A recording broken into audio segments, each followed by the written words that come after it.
Greetings and welcome, guys, gals, and non-binary pals, to episode 448 of the Words About Games podcast, the weekly gaming podcast for Words About Games. I'm one of your hosts, Amy Kate Alexander, and I'm joined this week by the honey boy himself.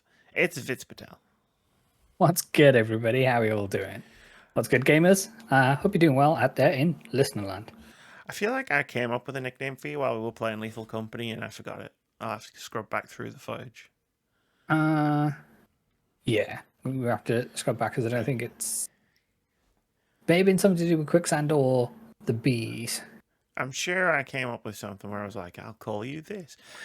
No, that's what it was. Bag Buddy. It's the Bag Buddy. Yeah, so on Should write these down. Sunday, Amy and I did a charity stream for the wonderful team over at Safe in Our World as part of our fundraising drive for this year, and we played some Lethal Company, and yeah, one of the first items we found, because apparently we picked up from our previous save. And yeah, there was a bag buddy, so yeah, for that evening, that was the persona I took on, and we had some fun, and more importantly, thanks to your amazing support, we hit our very first milestone. So we'll be bringing you Mass Effect characters ranked at some point in the near future. Not this weekend, but next, I believe, was the tentative date. Yeah. Tentative. Which I think still works out for me, but we'll check with all of the Words About Games hosts to see. There are what their more Words situation About is. Games hosts? Oh, I shouldn't have done that. I didn't notice. Damn you, Karma. Damn you. No, yeah. If you could, if you're wondering why something's off, dear listener, then you have the wounded hosting the show today. 'Cause, yeah, both of us are in pain, but we soldier on nonetheless. Sweet, delicious pain. My back hurts, but not as badly as it did that other time. That's good. That's good. Or let's say that's something. I won't say it's good. Better. But yeah, I'm hurt. You're hurt. We're all hurt. It's the Words About Hurt podcast. Let's just talk about pain for the next 2 hours. There you go. Nah, don't want to do that. That sounds boring. It almost seems redundant to ask my usual follow-up question. How are you, Vitz? Doing okay. We checked out some interesting media this week. I caught Win or Lose. This is the animated show by Pixar, and it's centered around a softball team called the Pickles, and it's amazing. It's like a 8-episode series, around about 20 minutes each, and each episode focuses on a different character's journey, and so a lot of time skips going back from a championship game, and yeah, it's super provoking in terms of it's tugging at your heartstrings all the time, and it's very, very, very good. And I think I brought this up last week as well. Daily Boys was good fun, and yeah, sinking some more time into Blueprints, which we'll talk about later on today. And yeah, outside of that, it's been all right, and we're getting ever closer to the PlayStation concert down in London in not this Sunday, but the following Sunday. And yeah, that should be a fun old time. Oh, hell yeah. Get to hear all those PlayStation classics. Yeah. Don't Uncharted hopefully no people... Yeah, hopefully no people going, wow, oh my God, behind me the what whole if the goddamn same person time. is just sat behind you again? Oh, I'm throwing hands. Like, just the exact same person, just yeah. Exactly. Yeah. Woo! It'd be like Peter Griffin when he sees the person in a chicken suit. I would love that. Yeah. I actually want that to happen. No, I'd rather you had a good time. It'd be brilliant though. I think it'd be pretty funny. But yeah. How's your week been? Phil asked me that question. I was texting him yesterday, and I started like by being like, "Hey, how's it going?" You know, like Mhm. He went to see the Gruffalo with a live orchestra. Oh, nice. And so I was like, "Hey, I was the Gruffalo," and we had a chat, and then halfway through, he was like, "How's things with you?" And I just sent him a message back saying, "Let's not harsh the vibes." And then immediately started asking another question about something else, and it was just like, I don't want to talk about it. Like, I appreciate people have been reaching out to me, with the sort of the double header of misery that has been my week, but it is just that, like, there's only so many different ways I can politely decline to be like, you know what, I'm good. Thank you for reaching out. It is much appreciated. That's it. But no, thank you.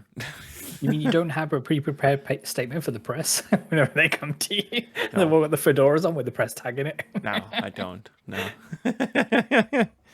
It's like the time that one video game came out, and it was just like, and everybody wanted to ask me questions about it, and I was like, listen. No. Okay.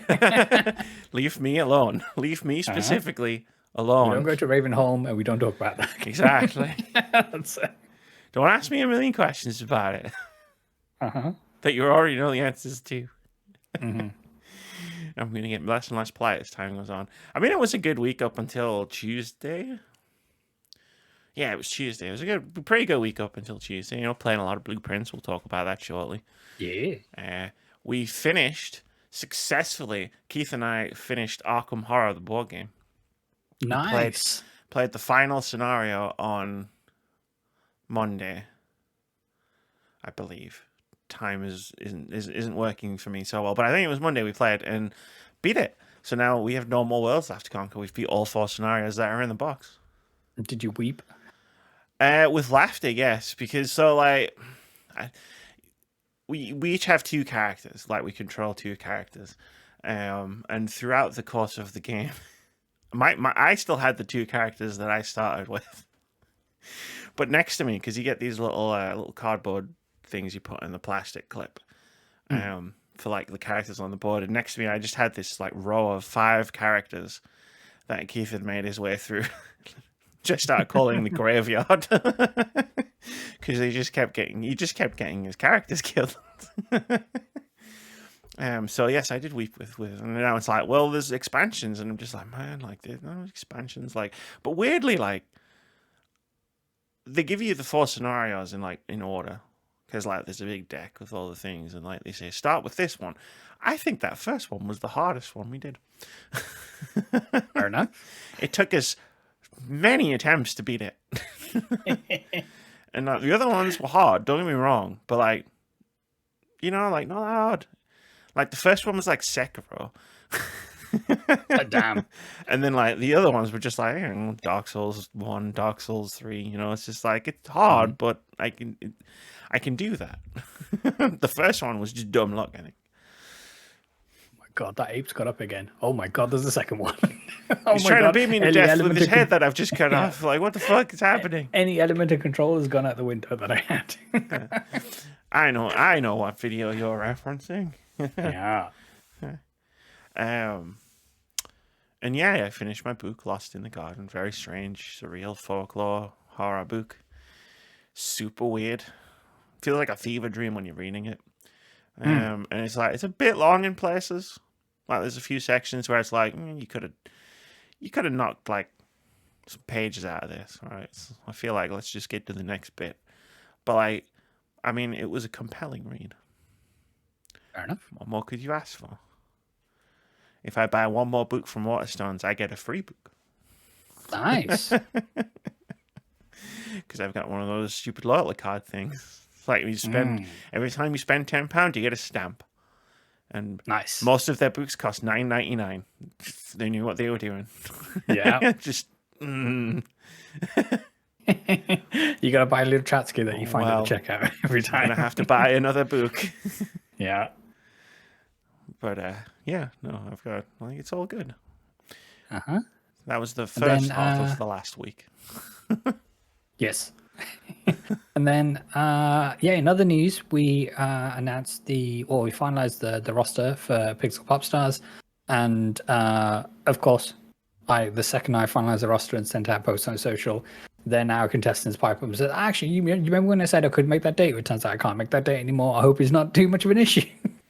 Because that's all we needed. But thankfully, our contestants were flexible in terms of switching things around. So, yeah, look forward to bringing that together.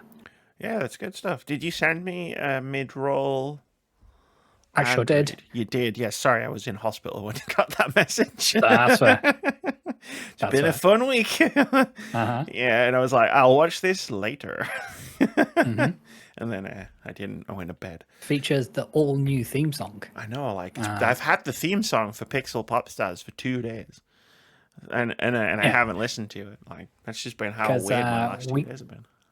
As we're on season 2, we can't necessarily get away with calling ourselves the all-new game show. So I think all new still works. Okay, how long does all new apply for then? In your mind? I think if every season is new. Like new games, new contestants, even the old contestants get shuffled around. This is true. In new configurations. I feel like as long as something's like changed and different, it's all new. Fair enough. I like your perspective on things. I like my perspective on things too.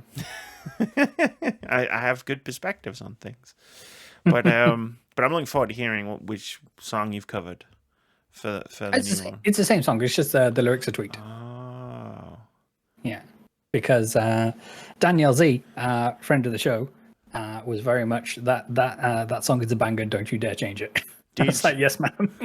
Did you do as good a job at changing the words as I did with the streaming advert? Only time will tell. Flawless you'll have to be the judge of that. Yeah. So yeah.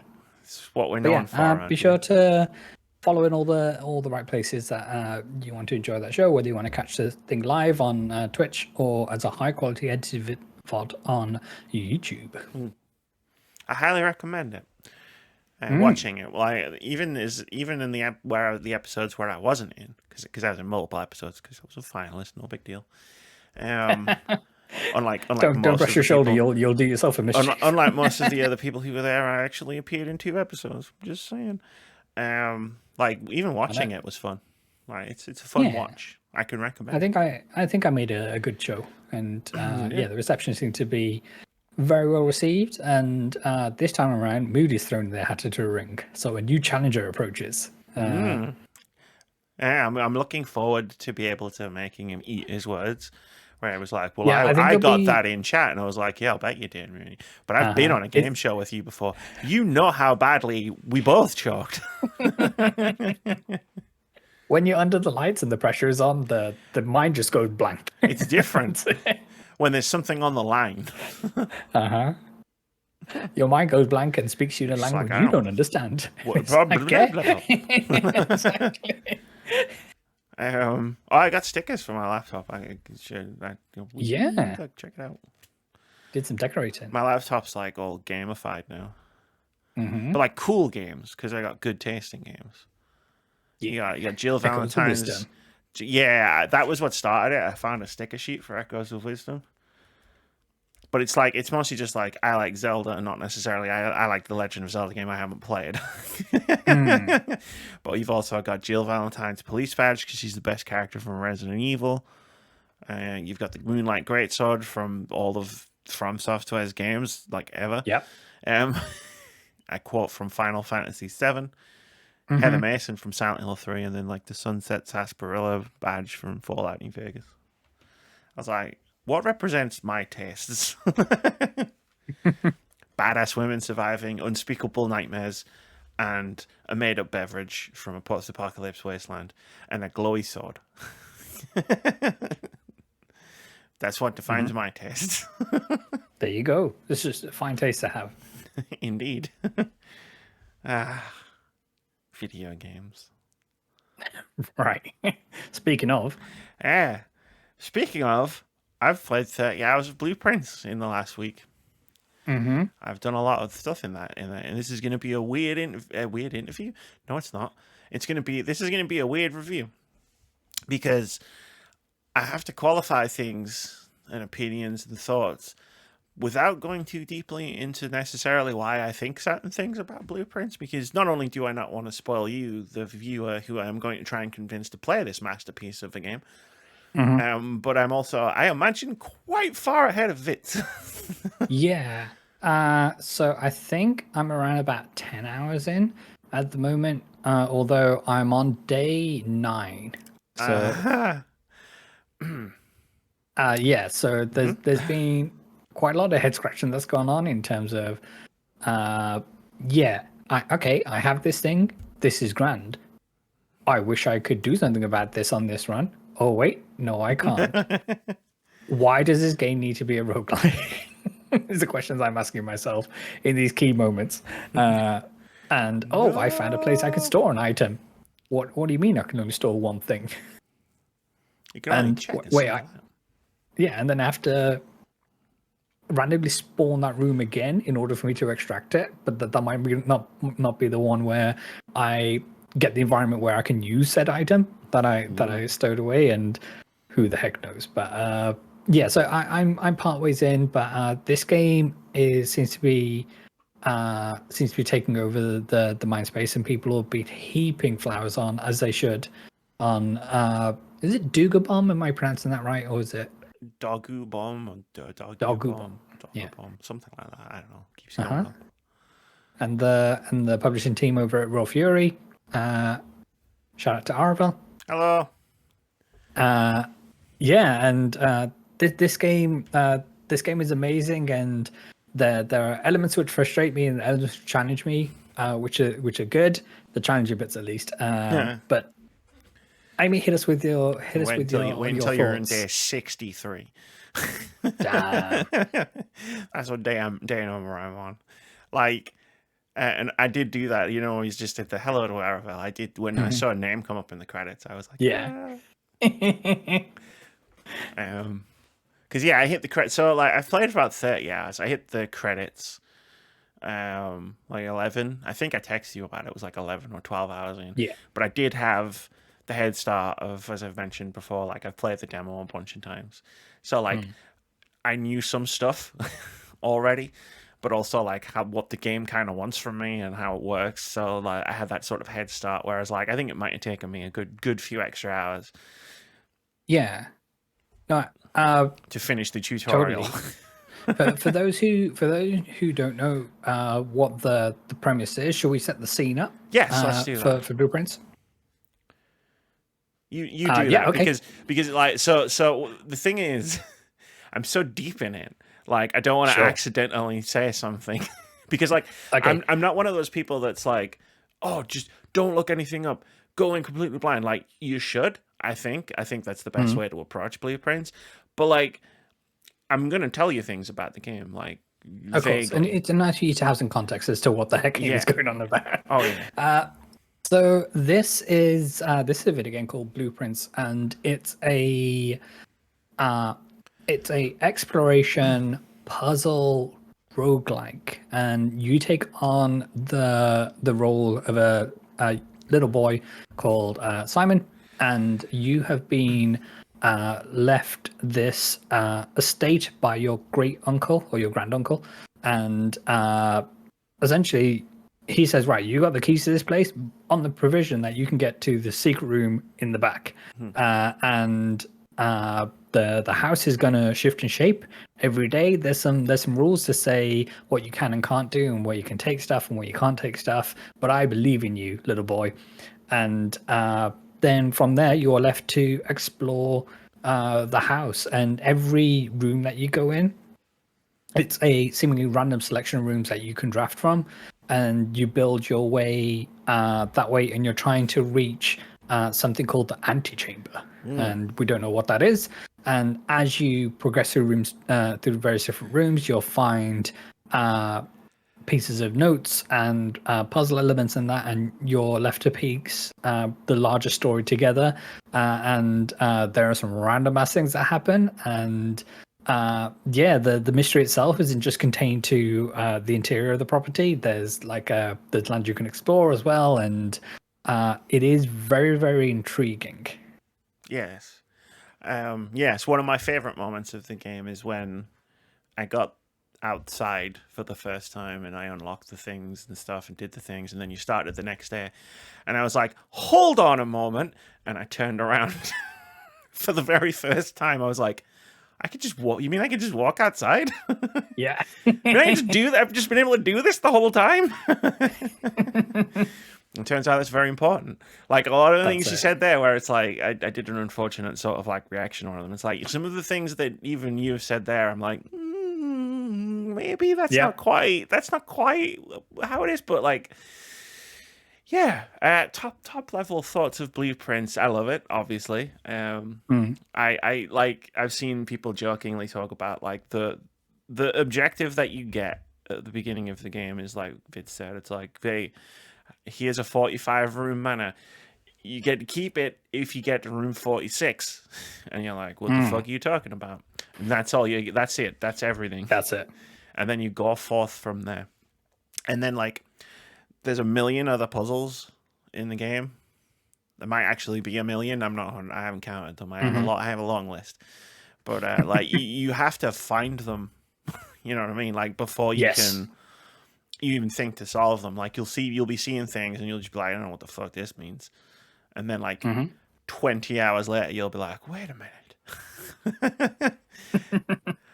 What if I just try this thing that I saw 20 hours ago, and then the thing that you saw 20 hours ago works because you have the proper context? It's like the game takes place in front of you, placing the tiles. I like to think of it as like Betrayal at House on the Hill minus the horror meets Myst. It's sort of like a good sort of like, hey, it's like these things. But like a lot of the game takes place in your mind. Like I will say, dear listener, get yourselves a notepad with lots of pages in it, because you will fill out these pages and you will look like a mad person by the end of it. Now, obviously, I'm not gonna turn it to the screen, but this is my blueprints.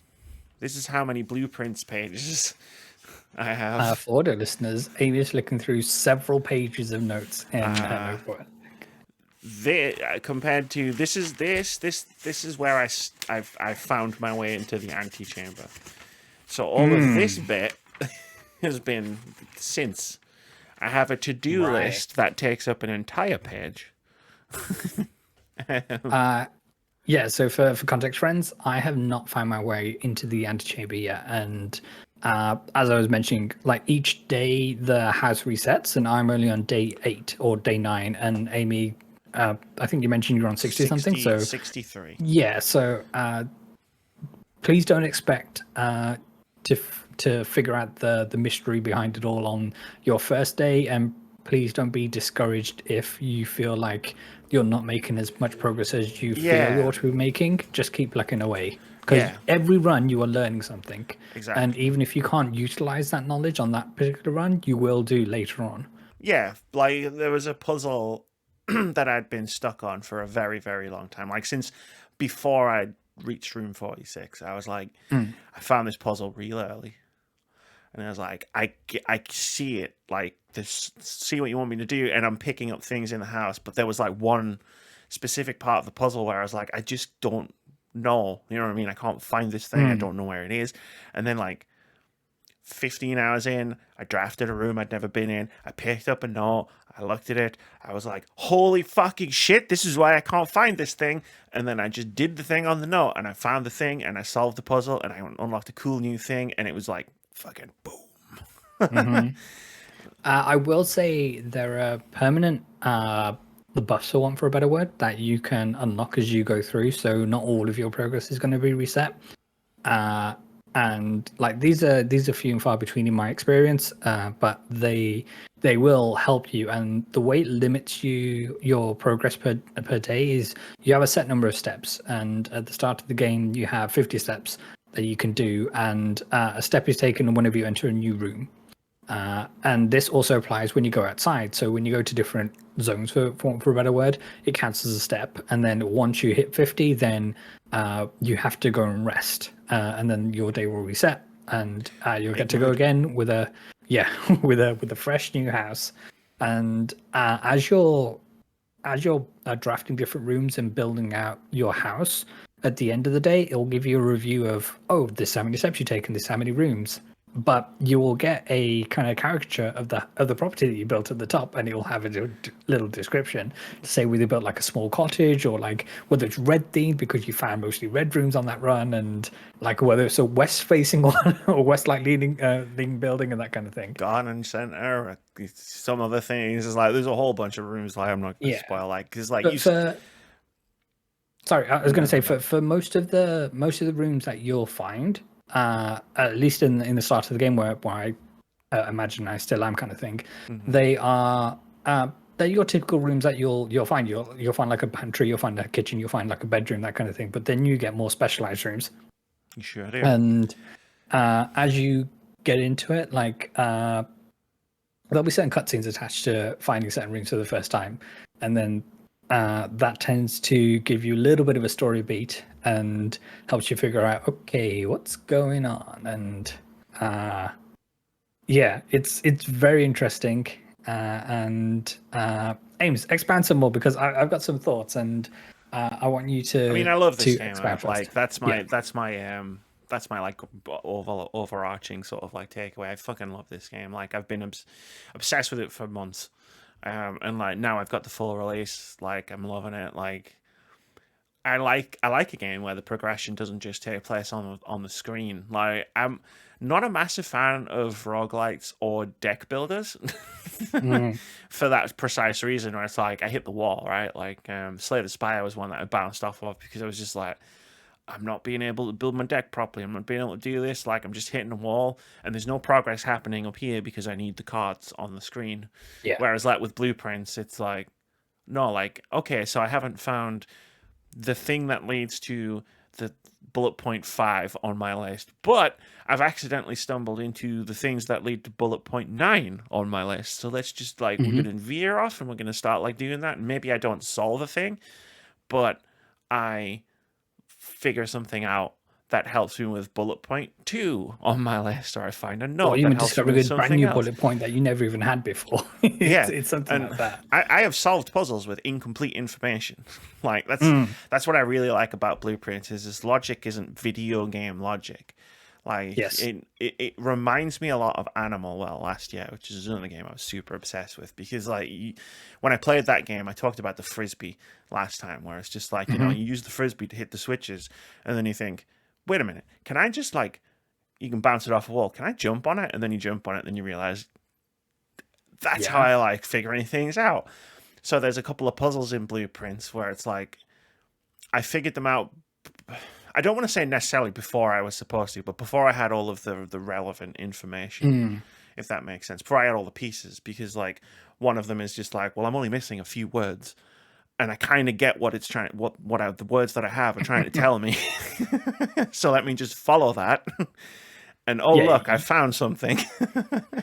There are definitely elements of this game where you'll need information from a bunch of different rooms to solve a puzzle which is in a completely separate room. However, for each of the rooms that you draft, they'll be themed, and some of these will have a puzzle piece on them, and they will have a puzzle that's in that room, and everything you need to solve that puzzle is in that room. So there are those instances where you know, you're not having to think, oh, or what do I need to think 20 rooms back? And in these particular puzzle rooms, like I think there's one called the billiard room, and there's like a parlor game. Yeah. And whilst the logic to solve the billiard room puzzle is in a different room, you can still fathom it out. So you can fathom it out. Yeah, you can fathom it out, but like it's in a few different places. I've noticed, like the logic behind like the billiard room puzzle, the dartboard puzzle. But my fucking god! So those puzzles get more difficult every time you solve one. Like you go and you solve another one, you go and you solve another one. I now have the achievement for solving 40 billiard room puzzles, and let me tell you something. I have never used the scientific calculator on my phone before now. Good God. But yeah, no, I'm interested to hear more about, like, or if you have any questions that I can try and talk about. Yeah. Are there elements in this where you thought this doesn't need to be a roguelite, or the roguelite elements could be less harsh? Yes, Because I have these I thoughts. have these thoughts from a much later perspective. I don't know like how much in depth I want to get about like there's there's a lot of things that you have to like in the post game, or as I like to call it, the main Mm. game after the tutorial. Um, the the you have to put a lot of things together in one run to get certain Mm. things, and there's things that I've been trying to not necessarily like trying specifically to accomplish, but sort of like if I can get like these two elements, then all I need is this like one or two other elements in the same run, and I can spoiler redacted. But Yes. it's like as some things I've been trying to do for like 15, 20 hours, and I still haven't managed to do them, and I'm just like it is starting to get a bit frustrating where it's like I know what I need to do, but I can't do it. Mm. What I will say is, in vague terms, is like there's ways as you like solve more and more things, there's ways to mitigate some of the randomness I'd hope later. so. So for me, my early state of Some, what we call it, let's call it. Sorry. some of the randomness, not all of it, Okay. Right. unfortunately. Yeah. So because I'm very much in the early game, I would say is that the ability to, or lack of ability to hold on to your items is super frustrating. In terms of you may get a key that lets you go to or at least alludes to a certain location in the house, but you're still relying on the RNG in order to spawn that room that lets you use whatever that key that you found or whatever it is, I and think I it can know take you. exactly which key you're talking about. And it can take you many times, and given the way that the randomness of the rooms and the game is designed, that just might not happen for a couple of runs, and it's super frustrating, and every time your inventory gets wiped, and I don't know why. That seems like it would just be a real nice quality of life thing, because it's not adding extra challenge, because I know what I need to do. It's the RNG of the game being stacked against me, at least my impression. And it could be that I'm wrong, and in many hours time I will find out a different methodology to help up the rate that those particular rooms spawn, or whatever it happens to be. Man, I would love And to then say so many things right now, but no, see, and there's some things in the environment where you're playing as this young boy, and they definitely have the physical ability to get up there, to climb up that wall, to jump oh, that fence, to reach through don't and even get me unlock a gate. started. It's like, why couldn't you just do that in the first place? don't It makes no damn don't. sense. There's a puzzle later where I was like, I use these contraptions every day for my job. This is not how they work. Yes. But it's fine. But yeah, it is cool to say, for example, and if this is a spoiler, it's a very light spoiler, to find a set of car keys, and then you're thinking, okay, clearly I know where these go in, but how do I go about using them? And it's completely up to the luck of the draw in terms of finding the room where that car is going to be, kind of thing, and in time learning that it may only spawn on one side of the house, or in this particular area, and that kind of thing, and having to play the way this is. But so a lot of the rules of the game you have to just learn by doing, and if you're accustomed to be fair, most video games, these games, absolutely spoon feeding you with tutorials and saying, "Oh, you can do this, and this," then this might have a slightly steeper learning curve for you. It's like the mechanic about drafting rooms and having the randomness. You only find the tutorial to that to that mechanic once you find a room called the drawing room. Yep. And it's kind of okay. That would have been great 20 hours ago, but I digress. Oh yeah, yeah. Like it's like you need a tool to look at things, and it's like there's so many cool things where it's just like it tests your curiosity of like, can I do this, or does this mean something? And then 9 times out of 10, yes, it does mean something. It might not mean something to you currently, but there's so many things that you'll just see over and over again in the game that you just don't mean anything to you in the moment. But later, when you've seen something else, you'll be like, you know what? I'm gonna just say it right now, like, go play Blueprints. It's on everything. Yes. It's currently still on PS Plus. Yeah, PS Plus Extra and Xbox Game Pass. And Xbox Game Pass. Buy it on Steam, buy it on PlayStation, buy it on Xbox. I think it's a great game. I'm going to go into slightly another level down of spoilers, where it's like, let's go for it. If you haven't played this game, we're probably going to ruin some of the fun of this game, because I want to have some more in-depth conversations with the Unny Boy, the bag buddy. For the next sort of like 10-15 minutes. But you should definitely play this game. You should definitely check it out. I think it's wonderful. I can't imagine anything else coming out this year and topping it as the game of the year for me personally. Yeah, and if you do indeed pick up this game, then leave them a review on Steam, because it really helps them with discoverability and help and new players find the game as well. Solve it. Oh. Let's see. I'm going to let you lead this slight spoiler conversation, because obviously I could really fucking go for it. Like, I can tell you some shit that you don't know anything about. But yeah, no, like the way that you like have to think in this game is phenomenal. But what's funny is like there's a puzzle around. How do I say this? There's like a puzzle around pictures. So I have noticed a pattern in every single room. So with the pictures hanging on the wall, but I don't know what to do with that yet. So that's cool. So basically, what happened was there's a room that apparently is unlocked from the start in your drafting room. I didn't know this because I did not draft it until well after I had been into room 46. And it basically gives you like the puzzle, so like to do with pictures.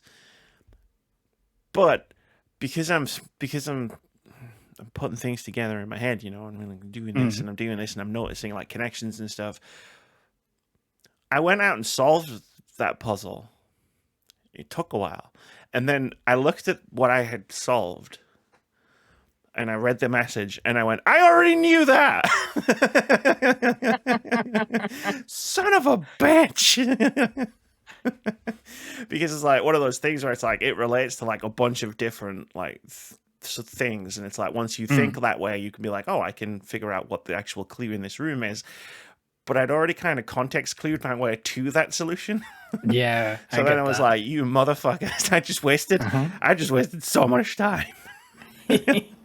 Yeah, so I will say for everybody listening to that, there are only a few elements which are interactable in each and every room, but 9 times out of 10 there is a context clue which will clue you into a solution to whether it's a save combination, or a passcode that you'll need for a thing, or a routine to do when you find a set of levers and stuff like that. And so yeah, have your notepad to hand, have a notepad file open, and yeah, make constant notes, because all of them will become valuable. And even if you find yourself making notes and you think, oh, I'm never going to find the solution to this, just keep on making those notes, because the solution will become clear. And to Amy's point, once you have enough notes on a certain thing, then the solution might come to you even before you come to where you can use it. Like I found a combination to a thing and was like, well, okay, I don't know where to use this yet. But then thankfully, with a little bit of exploring and finding the luck of the drawer, finding the right room, I was able to open the safe and whatever it was. And there are some rooms where the clue will be, the solution will be in the same room that the thing is, but other rooms it's vast and it's wide, and it's a rabbit hole, and it doesn't stop. It still hasn't stopped for me. Like again, like I have done some of the post game stuff. Like I had all these notes, and I was like, well, I haven't solved this puzzle. I haven't solved this. I've solved some of those. I've done some other stuff. I've unlocked way more stuff. But I'm still going. I'm still like finding new things. It's like I've just clicked on to like a new thing from I found a thing, I bought a thing, I put it in a room, I looked at it, and it was like, and I was like, hold on a minute, I know where that is. And now I'm trying to like solve that thing, and that thing's been there like for how long have I been playing? 30 hours. That thing's been there for 25 hours, waiting for me to figure out that actually there is something you can do with it. And I'm like, cool, now I gotta go and like do the thing with it, which unfortunately isn't as easy as like going up and poking it, like ow. But yeah, like if I feel like if I like ran you through my like the footage of like my last run, like you would just be like, wait, what the fuck is that? What the fuck does that do? That room doesn't look like, you know what I mean? Yeah. It's just like I've transformed so much of this mana, like trying to like get to, and all I'm trying to do is solve one puzzle, and it just keeps branching off into a million different directions, and I love that about the game. Yeah, it's definitely intriguing, and while I'm not hooked by the main thrust of the story, because I am very much still in the early game of just trying to get this small boy to the antechamber and then win him the fortune and the mansion and whatever else happens to be, and then I'm sure there's a larger narrative on top of that, but there is for sure. the moment to moment puzzling aspect is what's drawing me in. And I will say, if you are expecting every room to be an escape room situation and for them to be like a thing to do in every single room, it's not like that. But there are certain rooms, as I've alluded to, which will require certain different elements from 16 other rooms or whatever it happens to be, and that's the way that the game and the puzzles are designed. And it's a very rewarding game when you figure out the solution and you try it and it works.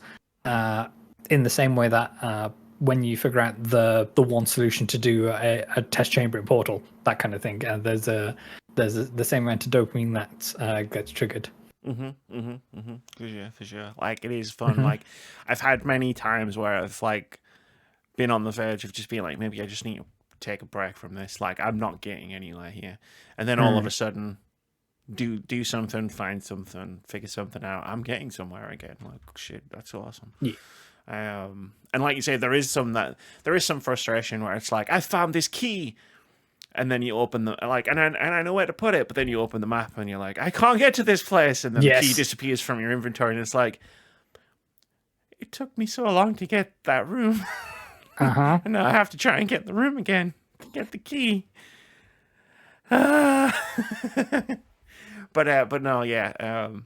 We'll have to talk after the podcast, because I'm curious about how far specifically you are and what you have and haven't seen, found, done, figured out. Like, I'd love to see your notebook. Especially like as well. Like, it's gonna be like, once everybody's sort of like, for people that are on the same sort of level and the same sort of page, it's a fucking great game to talk about. Like with each other to like solve alongside as well. But there are moments where, like with Vitz, you being so far back from where I am, and I know it's just because I've had more time to play the game more. Like when you text, for example, for a totally random example, when a friend texts you that like about the game or where they're up to, how they're doing, and then they go, and I need to do this to solve a puzzle, and you're looking at the text going, no, you don't know. Like, you've got the wrong end of the stick there, but I can't tell you that. Yeah, 100%. I'm like, you're overthinking it. And I'm just staring at the phone like, should I say something? They'll figure it out on their own. Yeah, hopefully at some point. But I will say this game is very well optimized, so it will run on whatever system you have if you're playing on PC, and it runs great on Steam Deck as well. So yeah, there's no excuse not to pick up this game. And once you start, like, once you've played it a lot, and you start getting used to the rooms that you're drafting and stuff like that, you can like, there's this flow that you can sort of enter where it's like you can suddenly make very quick decisions about like putting things down. Which I find fun. But I think it's a lot. I think it's a bit more freeing not having to get all the way up the map. Like once you've done it, and that's all I'm going to say about that. Like once you have these other objectives that you're trying to reach, where it's not necessarily about getting to the antechamber, it's about like, oh, I need to do this, this, and this. It's like, okay, I'm not even acknowledging the presence of the antechamber. I'm trying to find some other stuff, and like there are rooms like you alluded to, but now we're in the mild spoiler territory. It's like there are rooms like it's not wholly random. Like there are certain rooms that will only spawn in certain places, on certain sides, in certain areas, when certain conditions have been met. Yeah. And that's the fun of it. That's the puzzle I was talking about right at the beginning, where I was like, I didn't know how to spawn a specific room. But then I figured it out. And I was like, fucking let's go. It's not easy, but you know, I did it. And like you say with the garage, it's like you could only really put that in a certain area. Yeah, because physically the garage has to be on one side of the house, because that's a pathway to get out, kind of thing. And yeah. So that makes sense. Yeah, it's fun. But yeah, it's fun like figuring stuff like that out, or having the game tell you stuff like that, like confirming your suspicions or whatever. Like I say, getting 6/8 of a note and figuring out like based on that, because you can't find the other two parts of the note and you can't be asked looking for it anymore, and you have no idea where it is, so you just try it with what you've got, and then you find the thing, and you've got the tool that you need, and you use the tool and it works, and you find a thing and you're like, I know what to do with this is great. Like and then the opposite side of that of just finding something and being like, what the fuck is this? Exactly. This is broken. What the heck am I going to do with the broken thing? I will say the number of things I found by accident because of just my like dumb gamer brain is quite funny. You know, I'll be like, I wonder if I can do this. Yes, I can. Oh, that's great. Also, this is directly to the small boy you're playing. If you have a sledgehammer that can open locks on trunks, I know, you can right? sledge through a door. You can sledgehammer open a wooden door. Yeah. Okay, like there is some video game logic in there where it's like, okay, fine. Like I can smash this trunk open, but you tell me this pissy little wooden door won't open if I hit it with a sledgehammer. And at one point, you'll find a lockpick, and you think, "Oh shit, that's it, game over," kind of thing. And then, nope, this lockpick doesn't work. On certain locks. And it's like, what do you mean? About? Why? My favorite one is the electronic locks, because like there's a trick to those, and once you figure out the trick, it's like it's quite interesting. But like, you know, you turn off the locks, and then you find the security room. Yeah, in the security room, you can set the state of when locks are off, whether they're locked or unlocked, kind of thing. And then you can set a state of how many of these do you want. Do you set low, medium, high? And if you found the means to turn the power off to these locks, then you can set them high as you want, because you've already set them to unlocked, so anyone's going to be open. and then once you've done that and you've gone through all of that, I don't know. I think it's probably on average, like for like statistically or percentage wise. But I feel like every single time I go through all of that to do that, the next room will be like, here's the key card. Yes, absolutely. I'm like, well, I don't need this anymore. Well, the doors are unlocked. But yeah, no, it does take some lateral thinking. So when it comes to you find like a utility room with a breaker box in it, and this is where you can set the power for, say, the key cards and things like that. But there's also toggles for something, and I will say this is a room you can come across fairly early, is a dark room. So so this game is set in the early 90s. Oh, I hate that room. And back in the day, or when people took pictures on film, they needed to develop them, and they do in a dark room with red lights and everything, and they get the paper and they put it in the water, and then they take it like a Polaroid picture. So the lights are freaky deaky in here. I got most of the gist. And there's an element of as soon as you walk in this room, the lights will go off. Mm-hmm. So then you need to think laterally to think, okay, what can I do to manipulate the power in this room? And you can go back and you can figure that out and then go back into the room and you can see all the information. If you don't do that and then you go and try and open the door in the dark room, you can't see any of the rooms that you're drafting. And some of these rooms require resources. So whether they'll take steps off you or whether they require gemstones to open, but you don't know what you're drafting. And so that's where it can get a little bit dicey as well. But once you figure out the solution and providing you have the steps in order to get back to say where the breaker box is and then get back to the dark room, then that might be a note that you need to put down to say, okay, on the next run, this is what I'm going to try and aim for. The one thing I don't know if I necessarily like about blueprints, now you mentioned drafting, is when you click on a door, you can't back out. Nope, you're committed. You're committed. And even if it's just a case of because I get why, because if you back out and then you go in again, and well, maybe you're just trying to manipulate which rooms you get. Leave the rooms as they are. That's fine. Sometimes I just want to see what's on the other side and then back up. But it is that thing of it is that thing of I've screwed myself a lot of times by clicking on a door, but not having those resources to draft a room that will not then completely fuck me. Where it's here's the room you're looking for, but guess what? You haven't got enough gems. And I'm like, all right, cool. All right, cool, but what else can I draft? And then the other one's a fucking toilet. And it's like, well, if I put this here, my run's dead. And the game just being like, well, I don't care. I mean, being like, well, I don't care either. Fuck you. Yeah. Guess I'm going for a Wii. There's a few of them. And I will say one of the things it may teach you, but it hasn't taught me yet, is that once you pick a room and put it in your house, that room won't appear again. So in most cases. So there'll be certain things to say, like certain corridors and certain hallways and stuff. They are like a one-time thing. And I think storerooms, they can appear multiple times, but always try and have at least 2 paths forward open to you. So if you do get cut off, then you can always cycle back and go in a different route. And even if you can't move north, you can always try and build left and right, and that's what I tend to do first, in order to either get resources to begin with, or just to find rooms I've never found before. And then only when you carry on pushing north, that's where, for sure, the more interesting rooms are, the more north you go. But at first, you kind of want to establish a base. At least that's what I do, and I might be wrong in this.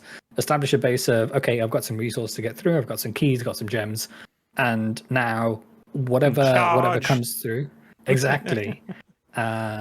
But yeah, there was some special rooms like the observatory. I always like going there and having a little peek in the thing and seeing what's it going to be.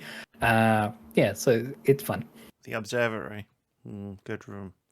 Should we do we should do well, we can't because spoilers, but it would be top 5 blueprints rooms. Yes, I put the observatory up there for sure, and the blank and the I tell you what room I don't like: the parlor with its stupid little fucking logic puzzles. Yeah. So this box has the gems in it. This box doesn't have the gems in it. One of these boxes is lying. It's a fuck. Yeah. So for context, this room with 3 locked boxes and you have 1 key. And there's a set of rules to say at least one of the boxes is telling the truth and at least one of the boxes is telling a lie. And the gems are always in one of the boxes. And you have to read what they say on the top of the box and then fathom out which one it is. I think so far I've got it wrong twice. Now, there is a room you can draft where it will tell you all of these stats. I'm not going to say what it is. But yeah, you can find this room, go upstairs, and then see the misery of your failures. Of your existence. Yes. Yeah, exactly. for your personal edification, Vitz, that room is incredibly important to the progress of the game. And that's what I'll say to that. Yes, it's actually crucial. We'll talk. That is But interesting. Okay. But because now that I know you've seen it, I've been trying not to name it name drop it for like 10 minutes because I'm like, But Because I usually look around to see if there's a coin on the floor, see if maybe some car keys on the side, and yeah, we grab the key, found the gems, move on. I'm just like, I'm not going up there. That's going to tell me how bad I am. But no, it's actually very important. It took me a long time to work out why. It's interesting because you've mentioned things and things that are like, well, this is definitely like this, and this is definitely like this, and I'm just sitting here going, it sure is, buddy. It sure is. But no, like the parlor, like the billiard room with those math problems, it gets harder every time you try to solve. Every time you go through it, it gets even harder. So like, you can imagine at day 63, the kinds of like logic puzzles I'm staring down, just like. I mean, it's a 33% chance here. Sometimes it is just like that one. Today I'm feeling the blue box. We're gonna go blue. Let's go blue. It's blueprint. Exactly. It's called blueprints. They're obviously in the blue box. But yeah, and then you find something and it's red, and then you find other things surrounding it, and you're thinking, okay, what's the story here? It's so damn good. And you're starting to put together the family tree of who's who, and the meta story is interesting because obviously it helps with the puzzles, and like paying attention to things like people's names or like places that are mentioned that are like, you know, in the world, or just the world in general, can all be useful while also building this story.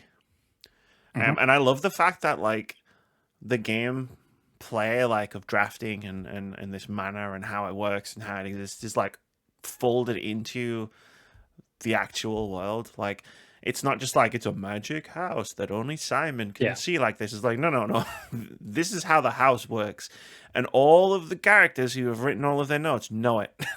Absolutely, all the staff know it and everything. Yeah, they're like, don't leave shit around because the next morning it'll be gone. You might not find it again. Exactly. There's even No, I won't say that. I will say that you don't necessarily have to solve every single puzzle in order to beat the game. So over on the kind of funny side, Blessing Adegoyo Jr., he rolled credits on this game, but didn't solve as it turns out, a completely optional puzzle in the room called the boudoir. So for context, there's a safe in that room, and he didn't know anything about it. Yeah, he didn't collect any of them, which I thought was impressive. Not bad. Yeah. So that was it turns out you don't. Me too. You look at the picture and you think, you look at the picture, you look at the keypad, and you go, oh, okay. Yeah. Oh, and then you go, oh no, wait, this is America. It works both ways. Does it now? I didn't know that. Because I put in British. I didn't. Interesting. Yeah. Try that next time. I've got all at this point. I had all of the combination codes written down. I have them all stored in my memory now. Yeah. I just walk in and go, give me. But yeah, give me that gem. Thank you. So yeah, absolutely check this game out. 100%. Yeah. Do you reckon like this game? No, not in the slightest. I don't think you would. Like, it's not a dig on him, like at all. It's not his kind of. I don't think it's would be his cup of tea if he tried it. Like, there's a lot to keep track of. Whereas I think Moody prefers a game that does unfold on the screen. Whereas, going back to what I was saying right in the beginning, where it's like a lot of blueprints unfold here. Yeah. It's like progress isn't mechanical progress. It's not, this time I reached rank 7. It's like, that doesn't really matter. The progress is in, like you say, like figuring out how to open safes or figuring out like where certain rooms spawn. So it's like, well, if I'm looking for this room, I need to be on this side of the house. Yeah. Like when you text me, well, I got to the antechamber and I was disappointed, and I was like, yep. Been there. Most of the notes you find in the manor, they're lying to you. You only find out about that until you get to a certain room, and they say, okay, these colors are lying to you. These colors are true, maybe. I still don't trust you. just so you know, like some of the notes you found aren't telling the truth. I was like, fucking Christ's sake, man, this fucking place. But yeah, I don't necessarily think it'll be. I might be surprised. It'd be interesting to see him play it. Yeah, like it would be interesting to do a stream of just like sitting and watching him play it. Like, and like he doesn't have as an aversion to spoilers, so I imagine he would be asking directly for a lot of help. Just tell me the code names. Just tell me the code. No, exactly. Look at the photo. Exactly. What's in the photo? Yeah, but no, it's fun. Yeah, but like check it out. It's a fantastic game. Very slow burn, slow start. Like I said, I had that step up from playing the demo. But Vitz didn't. And I see a lot of people on Bluesky, especially, where they'll post and be like, I don't get it. I'm playing this Blueprints that everybody's playing and I don't get it. And then like 5 hours of gameplay later, they're like, I get it now. Yeah. And you're like, yep. It's one of those. But let's do a quick little indie game of the week, and then we'll do a halftime break, and then we'll come back and we'll talk about more video game stuff. For those that don't know, indie game of the week is something we do every week where we talk about cool-looking, upcoming indie games that we think you should check out and we think you should wishlist. If you like indie games, and I don't know why you wouldn't, it's super weird for me when people say that they don't. We have a Steam Curator page full of every single indie game of the week we've ever done. If you scroll down wherever you're choosing to watch or listen to this podcast, there is a link to our Steam Curator page. Click that, click follow on it. And every week we update it with a cool looking, most weeks when we're not talking about Switch 2s or other things, we talk about, we'll add a cool looking game to it that you can wishlist if you want. But this week's indie game of the week, it's called Crescent County, which is a delivery life sim where you move to a witch tech island and explore its painfully open world on the back of your scrappy, souped-up motor broom. Make deliveries to the locals, trick out your broom, and race your new friends and crushes in this joyful, cozy with bite, slice-of-life game. Amazing. Yeah. Added it to my wish list. There's a demo out now which you can download. They are planning to bring the game to Steam Deck as well, as they make it run brilliantly on there. And hell yeah, the colors really pop in this game. I love the art style. Very Mario Kart 8 vibes when it comes to putting your broom together, your motor broom. Yeah. Yeah, definitely check it out. Oh, hell yeah. There's a paragraph here that kind of is, play as Lou, a messy young adult figuring yourself out. And boy, if that just isn't a mood. Get to know a cast of characters and argue, flirt, date, and discover your found family in the island's punk motor broom subculture. Hell yeah. Do deliveries on your motor broom, trick out your motor broom to do more better deliveries, more complicated deliveries, and then like you build your house and you talk to people. It looks like a fun time. I'm into it. 100%. And then it's also witches. Turns out there's more than one thing about witches. If only people could figure that out for themselves. Read another book, people. Read a second. No, wait, how many was that? Read an 8th book. I'm begging you. Yeah, exactly. But yeah, no, that link to that game is in the description wherever you're choosing to listen to or watch this podcast. Click it, have a look, maybe play the demo, or just wishlist the game. You can also check out all of the previous indie game of the weeks at our Steam Curator page. I highly recommend it. It's a good time. I like scrolling through it myself sometimes because sometimes even I forget. Like there's 142 games, I think, on the list at this point. And you know, that's a lot of information to hold in my brain. And would you be shocked to know my brain is currently full of Blueprints information? And it's not holding so many indie games at the moment. But that is Crescent County. Let's take a quick halftime break. We'll get a drink while Vitz tells you all about Pixel Pop Stars Season 2, the all-new season of the not-quite-so-all-new game show. Nailed it. What's good, everyone? I'm Vitz Patel. Guys, gals, and non-binary pals, let's go. It's time for Pixel Pop Stars. The video game and pop culture game show. Life is nice from us beyond. Enter your state of flow. Catch season 2 of Pixel Pop Stars on Twitch and YouTube at Vitz Patel. Hello, we're back. We definitely haven't spent the last 20 minutes talking about I could seriously, like, if we just started a Blueprints podcast, I seriously think I could go for at least until June talking just about fair. Blueprints. Yeah. Like, I'm so seems excited for you to play more of it. We will get back to that, no worries. I want to see you go through all the stages of grief. How angry can I get this little boy for not when doing you're the like, simple things? I'm nearly finished, and then no, I'm not. I'm nearly finished. No, I'm not. Wait, what do you mean this was here the whole time? Aye. Such a good game. Mm-hmm. Highest reviewed game of the year. Sure is. But you know what might challenge this game for highest reviewed game of the year? Tell The me, next thing that you want to talk about.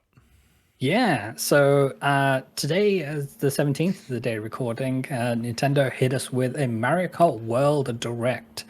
So this was a 15-minute video where the very excited gentleman voiced over a bunch of gameplay from Mario and told us about the new elements of the game, what elements are going to be returning, and I thought it'd be good just to give people a rundown because, as we've alluded to on this podcast, this game is very expensive.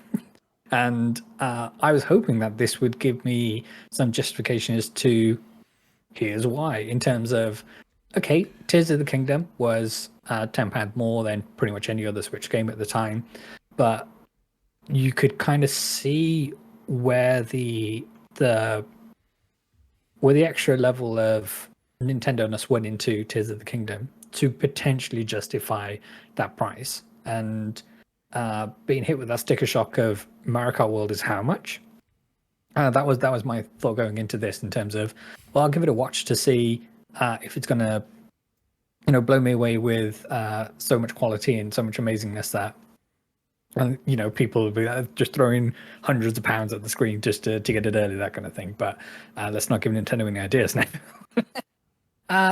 So in order of the things that they spoke about, so they talked about a bunch of new circuits coming. And for those new to the Words Correct Games podcast, I am a Mario Kart 8 sicko.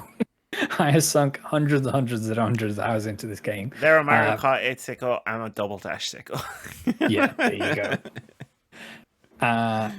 So the new circuits they confirmed, there's a Mario Brothers circuit, which is set around a canyon, and there's like some paved roads to go with that as well. There's Crown City, which is a bustling metropolis, and you can zip down Main Street on that. Salty Speedway, which is a fun name for a circuit. Stardew Peak, which is a snowy, wintry circuit and a biome as well. There's Boo Cinema, which is like a spooky drive-in theater, and everybody's in Halloween costumes. It looks amazing. So if you like the Haunted Mansion level in Mario Kart 8, here's your one for that. Toad's Factory is going to be one of them. There's Peach Beach and Wario Shipwreck. What is interesting about this is all courses are going to have a night and day variation. So I'm not sure whether there's going to be a 24-hour day-night cycle going on, but in the similar way that the Animal Crossing Circuit Mario Kart 8 had a different variations in terms of there's a holiday theme one, there's a nighttime one, there's an autumnal one, and it's just randomly spawned which you'll get when kind of thing. Original courses, which are in previous Mario Kart games, they will be back, but they are reimagined to fit the new vibe and the new aesthetic going in terms of the layouts are not going to be exactly one-to-one, but the general gist is going to be there. So there is going to be a Mount Wario type level in here. Okay. Exactly. It's because of the open so that's world. Very exciting. Right? Yes. Because I didn't watch this direct. I obviously watched the Switch 2 direct, and where they were talking about like being able to drive between the circuits during the Yes. Grand Prix or whatever. So I guess they would have to like adapt circuits, I guess, but especially because again, there's 24 players. 24 players, yeah. That There's a lot. Yeah, you need to like make things wider or bigger or whatever. Absolutely. To accommodate that. The one track which is missing is Rainbow Road. Now, that is because Rainbow Road only unlocks for you once you won every single Grand Prix in the game. Exactly. Which is a weird Nintendo decision, but there we go. Can you just say as well? Can we take a moment to appreciate like one of the greatest like pieces of video game music of all time, that is the Rainbow Road theme tune. Yes, Rainbow Road 64 in particular is world class. Yeah. And yeah, they need to bring all of the Mario Kart soundtracks to the Nintendo Music app because I'll be popping those all day long. Fuck yes, absolutely. Like, but especially I love the Rainbow Road theme. It's so good. Yes, 100%. Then they talk about the roster of characters. So it is all Mario characters this time around. So we're not necessarily seeing Kirby, we're not necessarily seeing Link and Princess Zelda and all the other characters which were in Mario Kart 8 Deluxe, which is fine because it's a choice. This is Mario Kart World, and I imagine all of those characters will come in and DLC at some point, kind of thing. But the characters they spoke about was Goomba, Spike, and Cow. They're not called Moo Moo; they're just called Cow. Which again, it's Moo Moo Ranch, but this driver's just called Cow, and more power to them. I did see a screenshot get shared quite widely from this direct of Pauline. Pauline is wearing a latex suit in one of these as well, and I think that's what they're using to justify £75 price. Lesbian Bluesky took a hit. Yes, on that one. Then they spent a moment talking about the new items in this game. So a lot of the item blocks are returning from previous Mario Kart, but in terms of the new one, there is a coin shell which you can throw forward, and it will leave a trail of coins, and you can collect up to 25 coins, I want to say, this time around. And it will give you a speed boost for each of those. Then I imagine it will increase your top speed, like the mechanic worked in Mario Kart 8. Wait, that's what that did? Oh. Yes. I just thought they were kind of useless. Son of a bitch. No, so every time you picked one up, they gave you an incremental speed boost, and then if you got 10, then it increased your top speed. Interesting. Because it was an item you always got when you were at the front. So Yes. I just assumed it wasn't very good. Son of a bitch. Then you're going to get an ice flower, which allows you to freeze your rivals, which is going to be fun. Hammer, which is embrace your inner hammer bro. You are throwing hammers like you are a hammer bro, and there are hammer bros on the side of stages as well, and they're throwing hammers into the road, which is going to be fun. There's an item called the Mega Mushroom, which gives you a form of giganticism, which is going to be fun. Can we? I want to appreciate the fact that it's taken them until the 9th Mario Kart game to finally put a mushroom in the game that works like the mushroom actually works. Yes. Because like it's a Mario game. In Mario Brothers, you eat a mushroom, you get bigger. To be fair, you do move faster as a bigger person. I mean, sure, but you don't like suddenly like engage jet boosters in Super Mario Brothers when you eat a mushroom. You get bigger. This is true. A feather is another item that they're adding, and this allows you to jump to get to new areas of the course as well. So jump on a rail, jump on a wall, but also avoid attacks. So if a red shell or green shell's coming your way, you can jump out the way of those. They didn't specifically say if there's items to avoid blue shells apart from the horn, the super horn, which was in Mario Kart 8 Deluxe. Because if you jumped, you would just jump into the blue shell. Yes, absolutely. And then the last item they talked about here was Kamek. Kamek is the wizard character from Mario, and what they are able to do is polymorph your enemies into different beings and beasts. So that's going to be fun as well. I imagine they go slower. Next up, they talked about game modes. So Grand Prix works in a similar way that it has done in previous Mario Kart iterations. There's going to be 4 Grand Prix or 4 races to a Grand Prix, but this time you'll get to drive in between each of the courses. So say you start up the far north and you come slightly south to get to round number 2 and so on and so forth, kind of thing. Time trials are back, and much like Mario Kart 8 Deluxe, you can go online and download Ghosts, and you'll be able to race against Nintendo staff, and you'll be able to identify those because all Nintendo staff have a star next to their username. So when you download those Ghosts, and they'll be the fastest ones going. Versus races, so the system itself supports 2 people racing on 1 switch.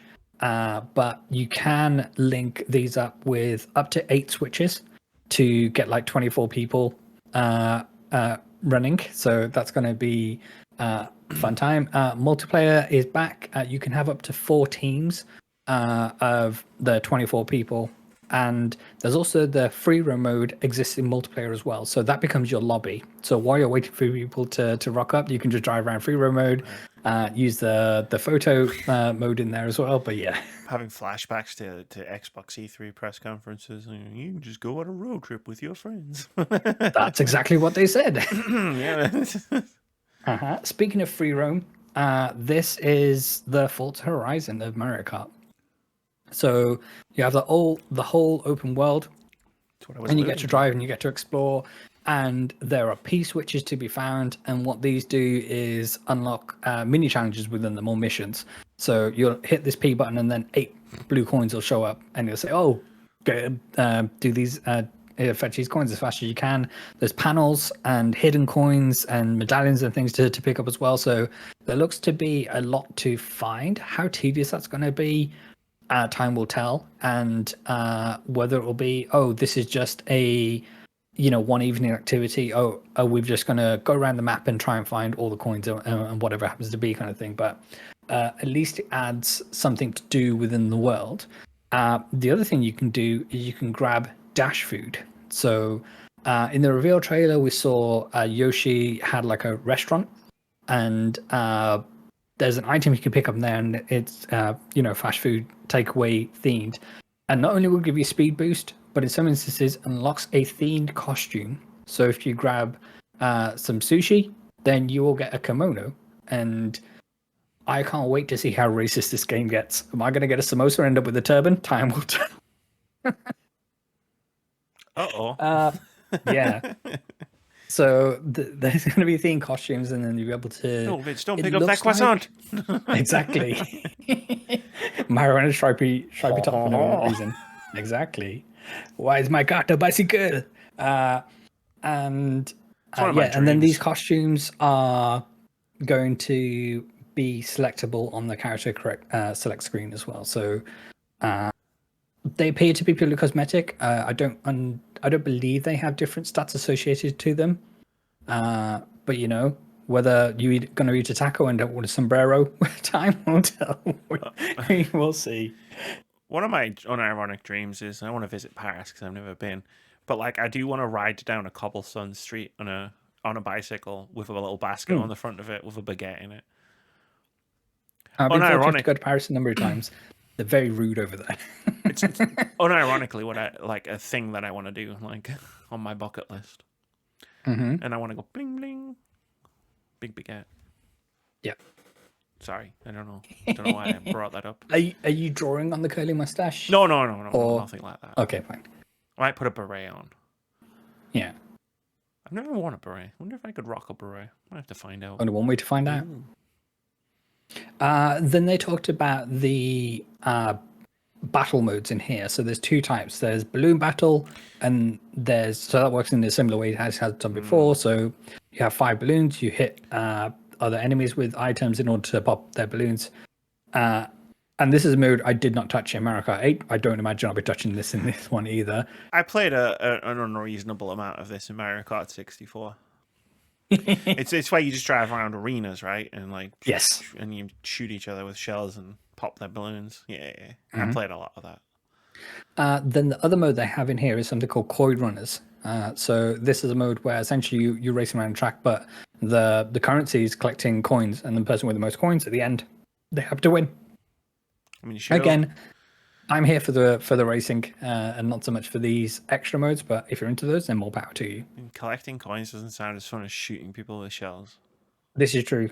I imagine shooting people with shells makes them lose their coins, which you can then hoover up. So maybe that has something to do with it. But yeah, the proof will be in the pudding when it comes to how fun these modes are. Speaking of vehicles, there's a bunch of vehicles for each of the characters, and they all have different stats. But they're not necessarily a meta this time in terms of you're not picking individual components. So in Mario Kart 8 Deluxe, you'd pick the chassis, the tires, and the glider. And this time you're just picking the whole individual vehicle, depending on what you want. And it will automatically adapt to the environment that you're driving in. So as soon as you go into water, it will convert it to a boat or a jet ski, that kind of thing. But yeah, it's going to clear out a lot of the meta chasing in terms of, oh, I need this particular baby buggy with these particular wheels, that kind of thing. So it'll allow people who just want to pick the type of kart that they want that's going to suit their play style to do that, and then you don't have to worry about it ever again. So that is good. In terms of their accessibility for new players, Smart Steer and Tilt Controls return, and then they reminded us they have a new Joy-Con 2 wheel, which apparently, well, I imagine is going to be super expensive as well to clip your Joy-Con 2 in, so you can feel like you're really driving. But those things are that's tiny. what they. It's like the steering wheel out of one of those. It's like a shirt button. You're spinning. No, around. you remember when you were a kid, you had that stupid little buggy car thing, the red one with the little yellow tires on, roof. yeah. Yeah, it's like the steering wheel out of that. Yes, exactly. Then they talked about the new techniques that they have in the kind of open gameplay. So one of the things is charge jumps. So again, you can use this to find new parts of the course and avoid attacks. So as you're driving straight, you can charge jump, and your cart gets into like it's slanted. So the cart will jump, and your wheels will go like this, and then you will spring up, and you can use that to avoid jumps if you don't have a feather, that kind of thing. Then they talk about the rewind option, which is interesting. It is Forza Horizon. However, when you use the rewind, all your opponents and everybody else still move in real time. So you can rewind to try and see if you can make that jump to get to a special part of the course that you haven't got before, but everybody else is still zooming past you while you're rewinding and trying that again. So yeah, the game looks amazing, and what they're doing with the minimap and how they're rendering the whole game again, but it's just from a top-down perspective. It looks phenomenal. I'm still not sold as to this being a quote-unquote £75 game as it stands at the moment. It might get more expensive. I don't imagine it's going to get any less expensive. And then they reiterated that there's going to be a limited time bundle where Mario Kart World will be bundled in with the system, but that is only until, I want to say, August of this year. Yeah, they're only making them until fall, they said in the Switch 2 Direct. And then they didn't mention anything about price, and the Direct ended very abruptly, like they were going to talk about price, but then no, they cut that shit off.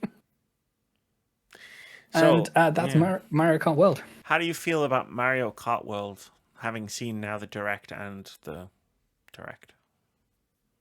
If I was in a position to get a Switch 2, I think I'd be more excited about it, but because I'm not, and it didn't blow me away that much in terms of what it's bringing new, and they still didn't give me enough context to how busy and populated the open world's going to be.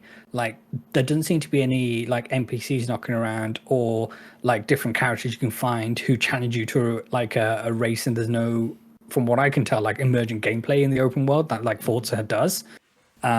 So that's kind of okay. I know this game is going to be phenomenal anyway because it's Mario Kart, but the new thing about this being Mario Kart World, that mode, they haven't shown me enough to blow me away yet. So I'm a little bit cooler than I was on it before, but I know this game. This is trying to critique, one of the greatest racing franchises of all time.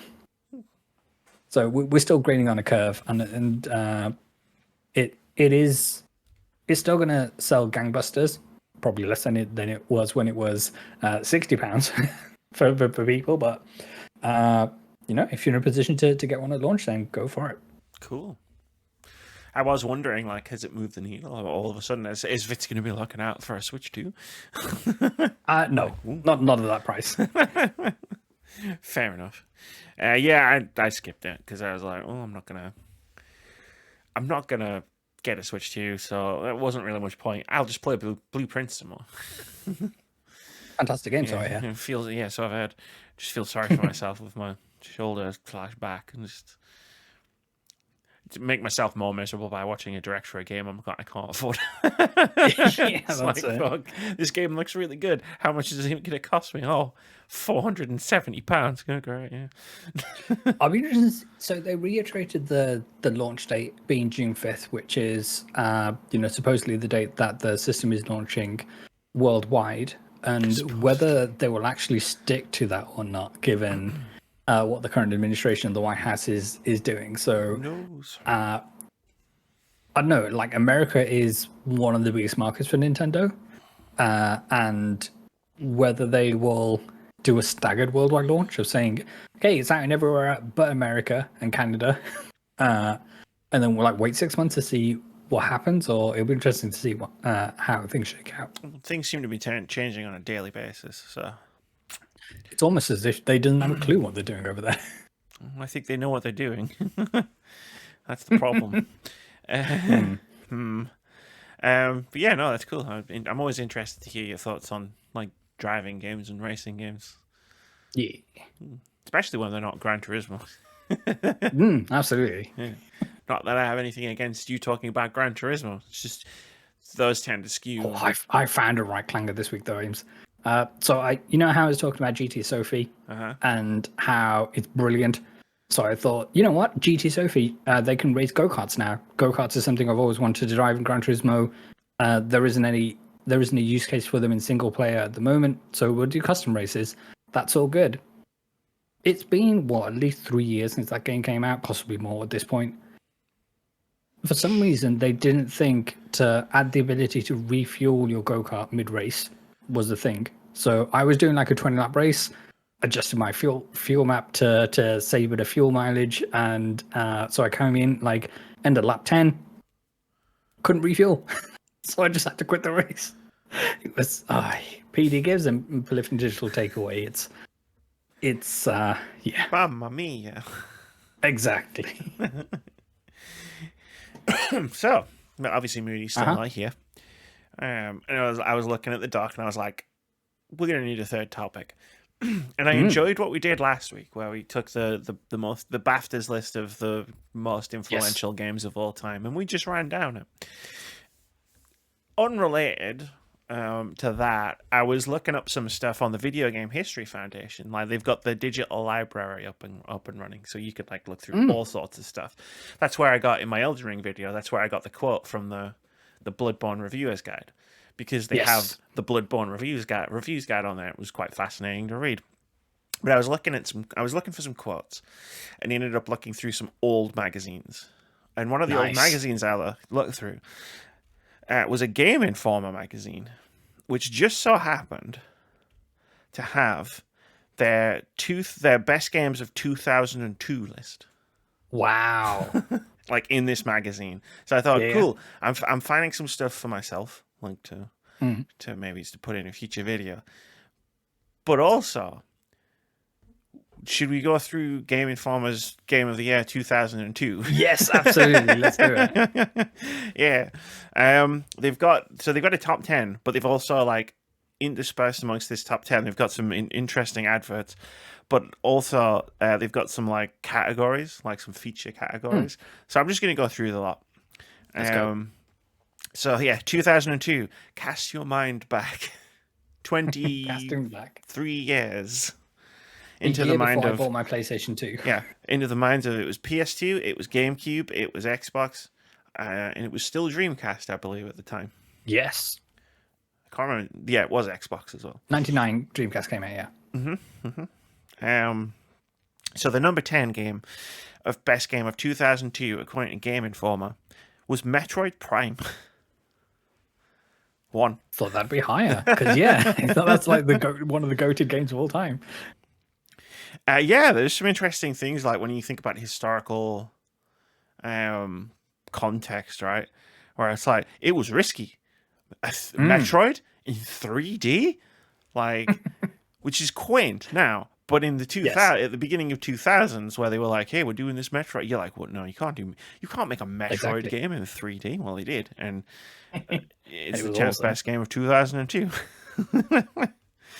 Number 9, Kingdom Hearts. Nice. Again, 1. Kingdom Hearts 1. Yeah, I guess the magic of having Disney and Final Fantasy kind of paved over all the cracks in the gameplay and the platforming and the blurb even the mentions nonsense of the game. Yeah. If seeing Cloud Strife and Winnie the Pooh in the same game doesn't send you running, Kingdom Hearts will reward you with a tremendous tale, stunning visuals, and action-packed gameplay.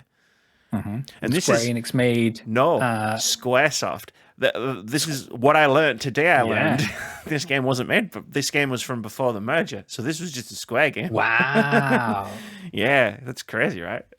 I remember reading that Squaresoft made the team put essentially like bandages around Cloud's Buster Sword to make it less like violent. Sure. So it'd make an age rating. Yeah. According to this, we've got some features on the side. The worst game of the year, Hooters Road Trip. Wow. Is it in the restaurant? Is in the restaurant, yeah. For the PS1, it cost $10, apparently. The main mode has you visiting various Hooters restaurants around the country. You must be knocking back quite a few brews at each location because driving in a straight line is impossible. Additionally, the pop-up, horrible screen textures, and Atari Jaguar quality car models simulate impaired vision from intoxication. Hang on, they did mention the boobs in that game. It's coming up. In theory, the payoff for all of this torture is a special greeting from a, quote, gorgeous, end quote, Hooters gal upon arrival. However, most of the girls' parents had to tie stakes around their necks when they were kids just so the family dog would play with them. That's what it says. That's a write-up. That's a write-up. Right there. Underneath that, we've got the best sleeper game of the year. Animal Crossing. The first one. Okay, yeah. Sleeper. Is that way when you consider like how much of a juggernaut franchise that is these days, and it's a sleeper hit in the height of lockdown, but the sleeper back then, it was a sleeper hit back then. The number 8 best game. Might as well said, you ever heard of this Madden? You ever heard of this? It's going to be popular. Yeah, I think this might take off, guys. Well, it is interesting thinking you got Metroid Prime, you've got Kingdom Hearts, which fast forward 23 years are two like mainstays of like video game culture. And then at number 8, the number 8 best game of 2002 is SOCOM US Navy SEALs. Wow. For the PS2. Which obviously has disappeared without a trace. Yeah. But I like even back then people were buying the network adapters so they can connect to the internet and whatnot and play multiplayer that way. Yeah, it was a broadband game, one of the very first multiplayer games that went online. And also that was the game where you had the microphone and you could shout into the game as well. It looks very quaint. At number 7, Star Wars Jedi Outcast for PC, Xbox, and GameCube. Wow.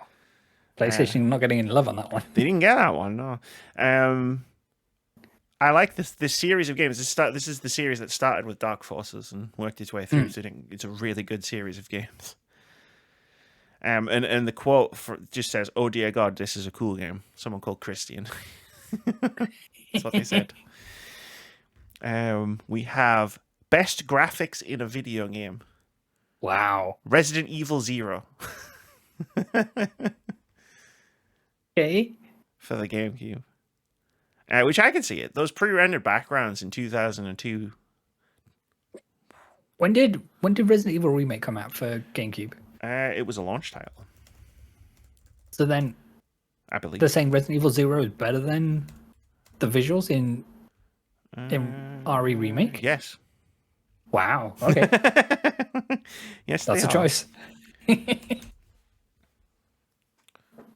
I mean, I don't. That's not the Google. Yeah, they both came out in 2002. It's trying to tell me that Resident Evil Wow. 0 came out in 2016, and I'm like, no, it didn't. But it's crazy to think, like, Resident Evil 0, Resident Evil Remake came out in 2002. Resident Evil Code Veronica was only 2 years before that. And like the gulfing, and like, because you're using pre-rendered backgrounds and static cameras versus 3D backgrounds and like moving cameras, but like the gulfing like quality of those games from a visual standpoint is impressive. The worst new character in a video game award goes to Ty the Tasmanian Tiger. Wow. It doesn't even mention what game it's from. Was there a game called Ty the Tasmanian Tiger? I believe so. From EA.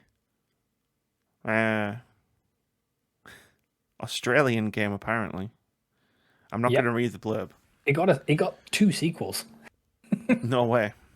Yeah. I mean, there's a picture of the Tasmanian Tiger here, and he's got attitude. And boomerang. Chrome Studio, published by EA. And then we've got an advert here for Dr. Mutor for the Game Boy. Nice. And that's still the same advert.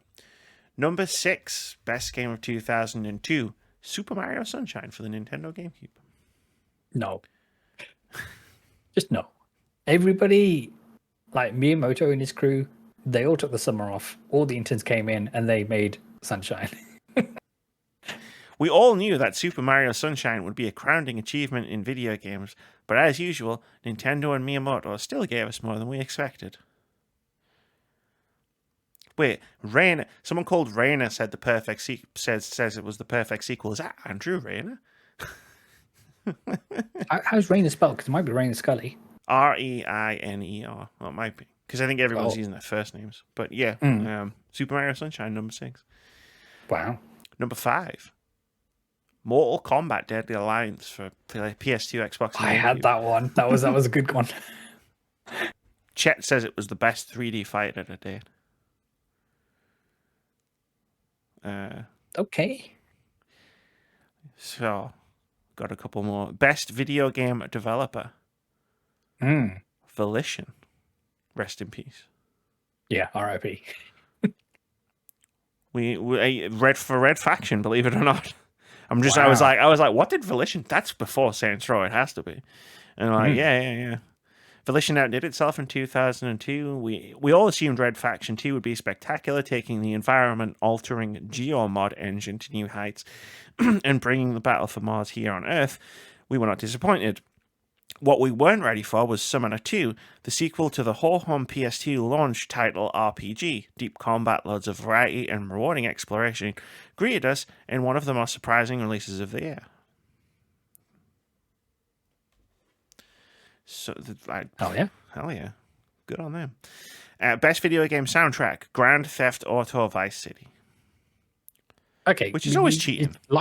Licensed music, is kind of a cheat code. I always find that, like, when you say, oh, this game had the best soundtrack, and it's all licensed, like, Guns N' Roses and all that, and it's like, well, okay, but, like Forza Horizon's got a great soundtrack. Yeah, sure, of course it does, but, like, that's not when I'm saying best soundtrack, I'm like, no. Like, the music that was made for the game, but that's just a me thing. Can I interest you in the Tony Hawk's Pro Skater 4 soundtrack? Sure. He's the runner-up. Number 4, Medal of Honor Allied Assault for PC. Wow. Okay. I remember this game. Russ had it on PC. And it was like, you go from like PS1 Medal of Honor to like PC Medal of Honor, and it's like, fuck. It's a big difference, which is what we did. You play as Lieutenant Mike Powell. This one was the one that was a bit like Saving Private Ryan. And there was only one on that page. Best ending in a video game. I'm going to play this game later, like at some point this year, so I'm not going to read the blurb for it. Final Fantasy X. Yes, no, that is one of the greatest endings of all time. 100%. Cool. We're going to say nothing more about it because I'm going to play it. No, that's it. I'll talk about it later.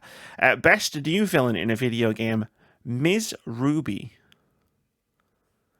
Platform game bosses aren't a very creative lot. But deep in the bayou lies a crocodile that challenges Sly Cooper in a far more interesting way than pattern jumps and predictable projectiles.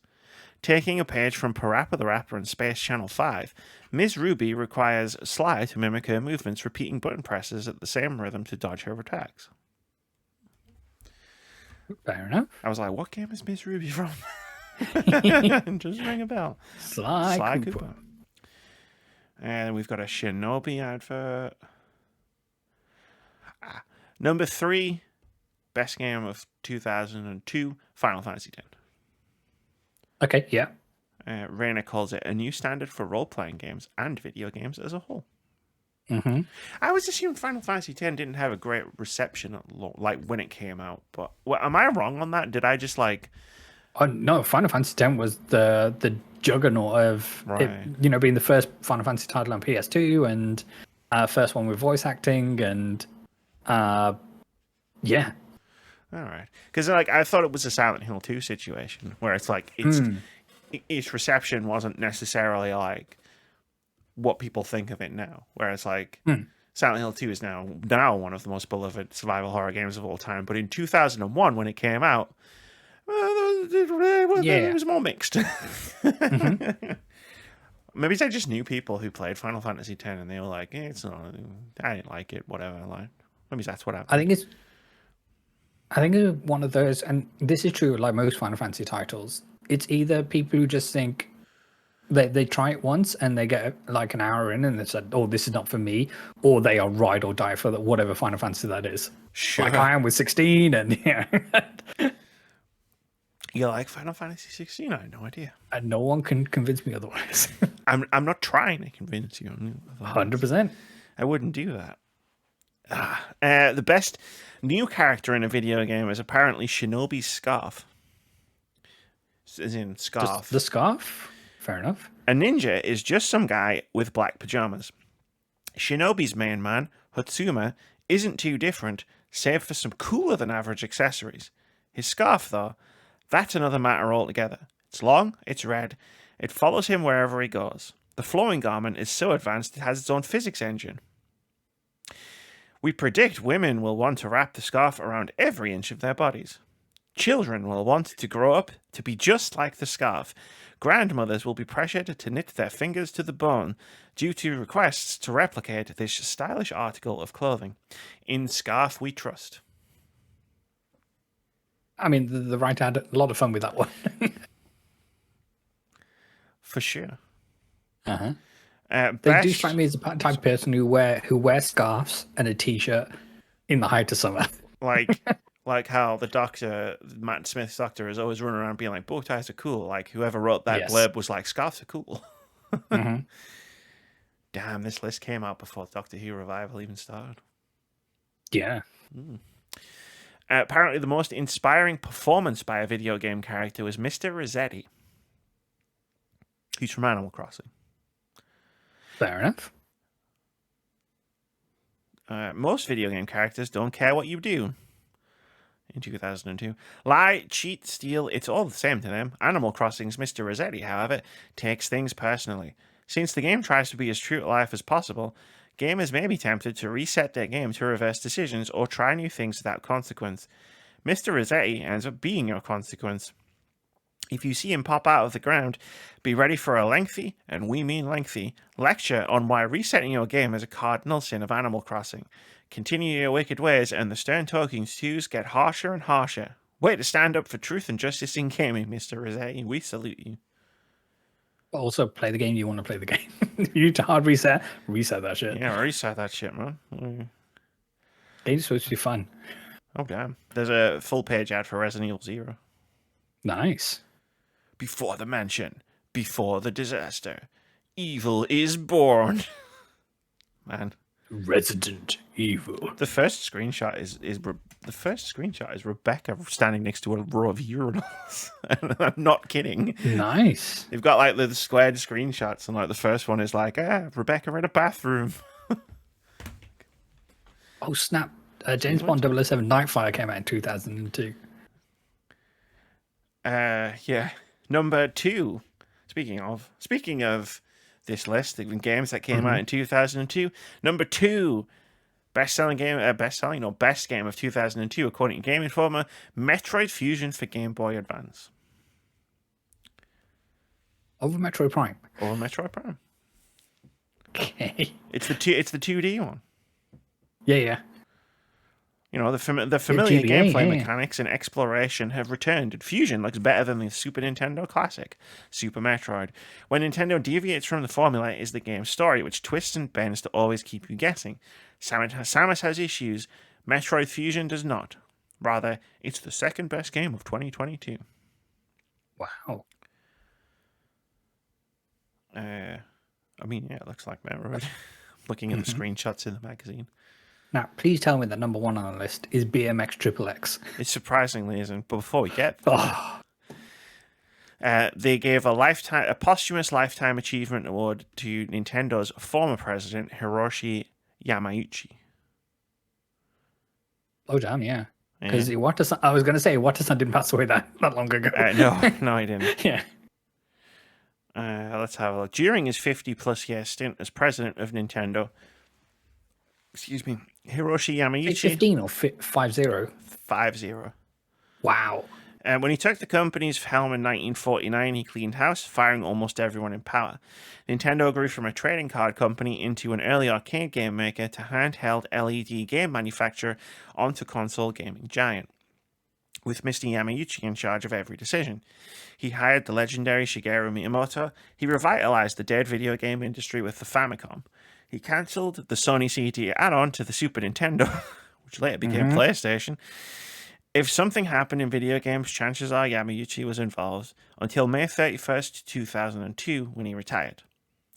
Love him or hate him, Yamauchi was a tremendous influence on gaming, and his significance will be felt for decades to come. 100%. Can't argue with any of that.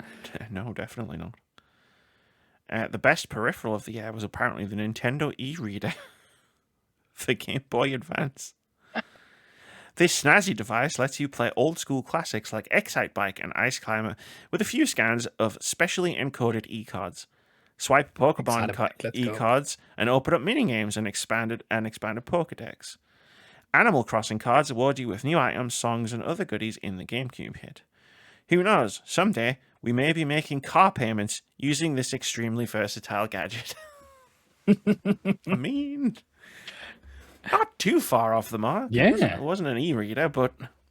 I got closer than Tomorrow's World, we're guessing, way back then. Oh, definitely. Well, this is like proto Amiibo territory. Yeah. Like, because you get Amiibo cards as well.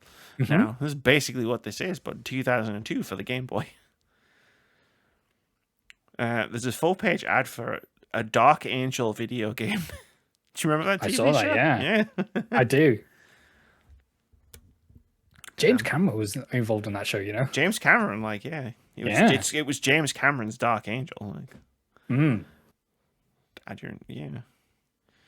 The number 1 video game of 2002 was Grand Theft Auto Vice City for PlayStation 2. Apparently, Grand Theft Auto 3 shocked the world. I mean, that's a factual statement. Yeah. But yeah, Tommy Vercetti and yeah. That game went places. It sure did. Flash FM and... It was the 80s one, right? It was. Do I know if I listen to Phil Collins? I've never like been watching the Grand Theft Auto games. But yeah, I guess like now knowing it came out in 2002, I'm like, yeah, I guess it makes sense that it's not that it wasn't like Metro Prime is the number 1 on the list. I'm sorry. I mean, Resident Evil Remake didn't even make the list. Like, what the fuck is that all about? Jesus. Like Time Splitters 2 came out that year. It did. Yeah, I'm looking through the list now. It's like, okay, Splinter Cell came out in 2002.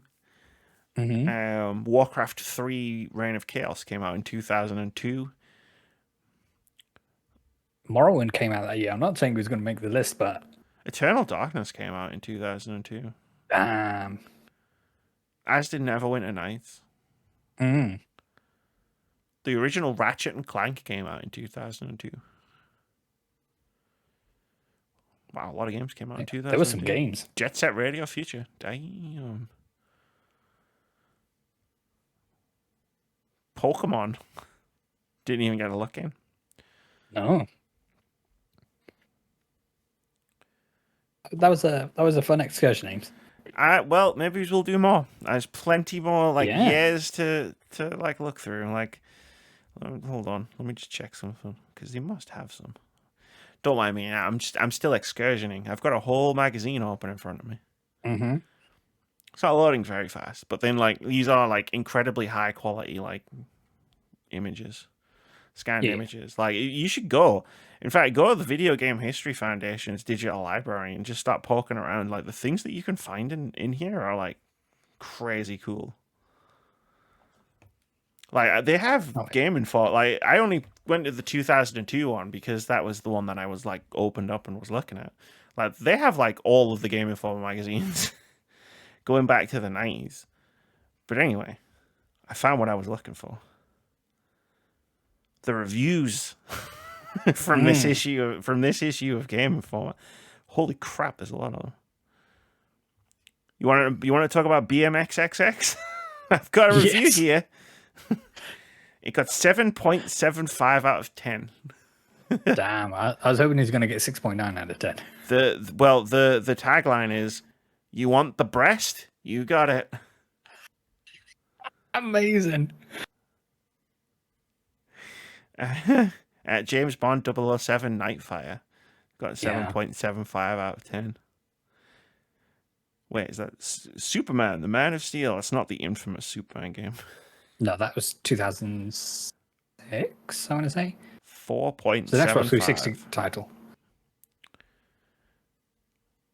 Oh wow, they've got their reviews segmented by platform. Are you going to break it down by gameplay and graphics and No. So they've got it segmented by the different platforms. Oh, sorry. Okay. Yeah. There's a Star Trek game in here for PC called Starfleet Command 3, which apparently got a 9.25 out of 10. Damn. Which is nuts. Link to the Past, 9.25 out of 10. Well, I'm in the Game Boy section, clearly. I'm trying to find GBA, right? Yeah. I'd love to find some embarrassing fucking... Holy moly. They've got a page at the back, which is their reviews archive. There's so many fucking game review scores in here from I think the entire year, which is wild. Oh, guides, cheats. Wow. I'm just nostalgizing now. We should go. Exactly. Cheaters never prosper. Let's move on. Remember when you used to get the magazine, go to the back, and it would have all of the current cheats for all of the new games? Anyway, let's do some OpenCritic Head-To-Head. This is the thing we do every week where we talk. Nope. This is the game that we play every week.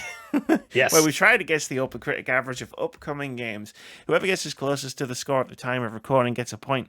If you manage to guess the score correctly, you get 2 points. Now, we've had a game on this list. Well, we guessed the OpenCritic scores a while ago. It came out. It got reviews. People like it. It's called Rosewater.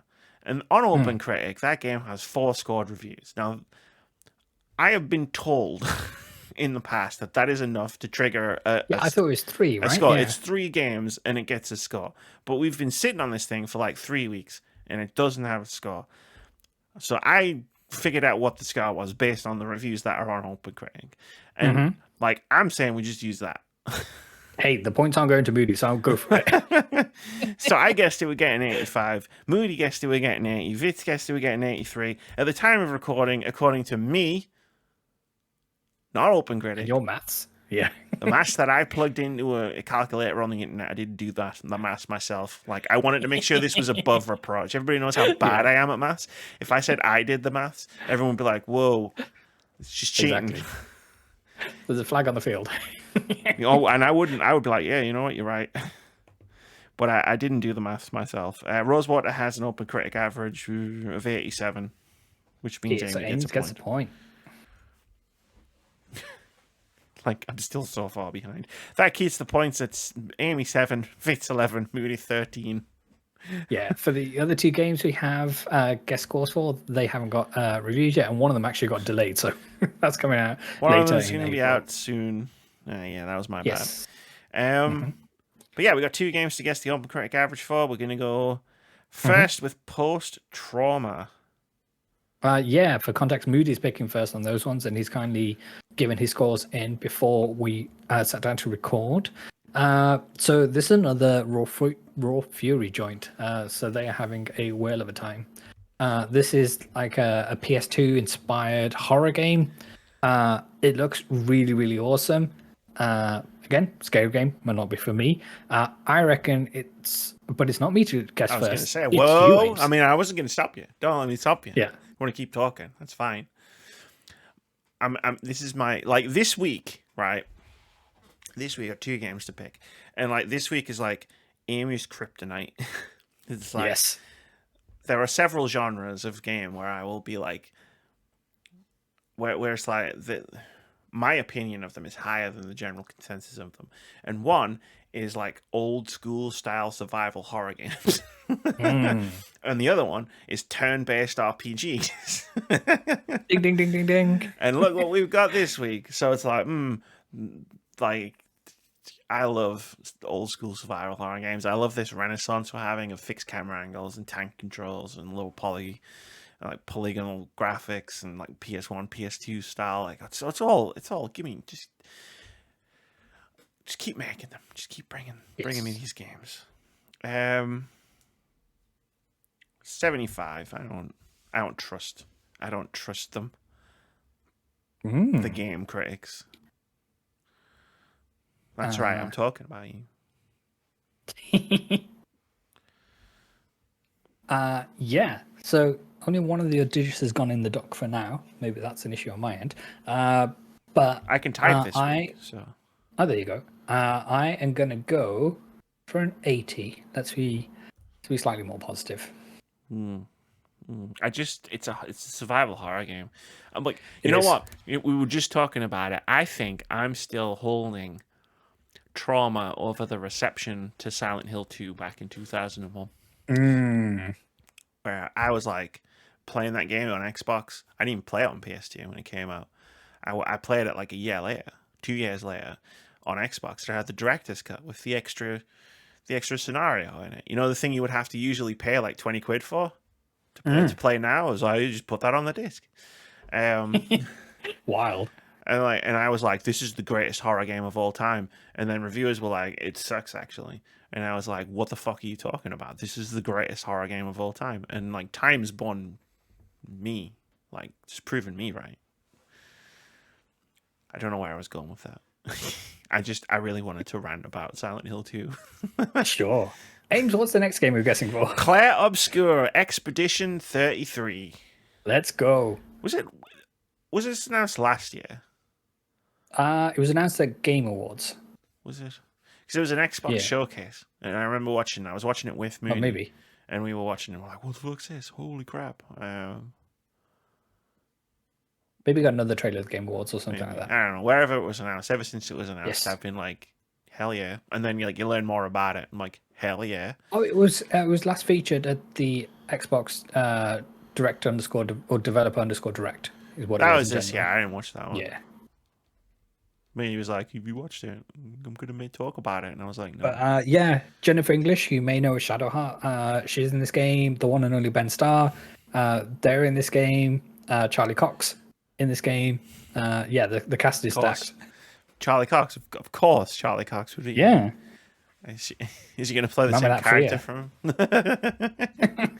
Oh no! What am I thinking? Charlie Day. Why am I thinking Charlie Cox is Charlie Day? I was like, Charlie Day is Luigi in the Mario I mean, movie? sure, yeah, he is, yeah, but he's also Charlie from It's Always Sunny in Philadelphia.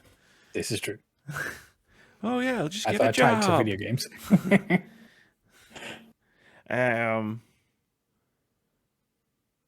I saw my friends preview this game, Luna Mothwings, which like my hype was already high, Yes. and then it went through the roof. Mm. And the last game where my hype went from high to through the roof was Blueprints. Strong vibes. So, like, maybe I am a god of video game opinions. I guess this is the narrative arc I'm kind of going on, like all the things that I'm talking about in this OpenCritic Head-To-Head. Maybe I am God. Like maybe I'm It's a theory. Maybe it's not God. Maybe I'm like a prophet, like a seer of the truth. Mm. I don't know. Prophet Amy. I don't know where I'm going with it. I'm in a bit of pain. Like, I'm going to be honest.